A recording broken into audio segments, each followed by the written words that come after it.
Congress MP has now come out to criticize as far as this bill is concerned, where he's gone on to say that the development in various sectors such as education, healthcare, where he's questioned the need for what he has now termed as punitive statutory measures. And that is the call that is now being taken on part of the opposition parties there, who have now questioned this very move on the new FCRA bill. They have now criticized the government, saying that there would be sweeping powers then that it would be granted to the government there, and this seems to be unnecessary. As far as the bill, however, it is unlikely which be taken up in the parliament proceedings today. But let's put out what Shashi Tharoor has to say, saying that in his latest column, he says that I take on the new FCRA bill, urging it to be resisted.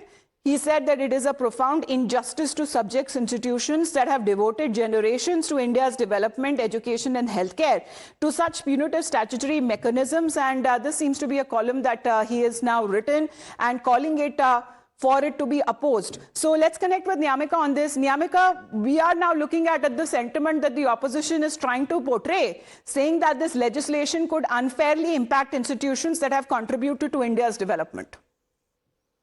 Well, yes, indeed, we have seen that in the past as well. The Congress party has been targeting the government as regarding the FCRA bill, as it was many of the Kerala MPs of the Congress party who have also, opposed this particular move on the part of the government of India. And now the latest attack is coming in by Mr. Shashi Tharoor, as he has written an article regarding this entire issue, and he has basically stated that this bill represents a major expansion of the executive power and is aimed at tightening the government's control over the NGOs and the civil society. He even, accused the government of India of viewing the NGOs and the charities as advertisaries rather than the development partners. And in fact, he has also stated that the FCRA changes which are being done in the previous manner have already, severely impacted the NGOs by banning the sub-granting to smaller organizations, as well as reducing the administrative expense limit. But now the most controversial provision which is being mentioned in this particular bill is actually a proposal of a designated authority that can take control of an NGO's foreign funds and physical assets if its FCRA registration is suspended, cancelled, or even renewed.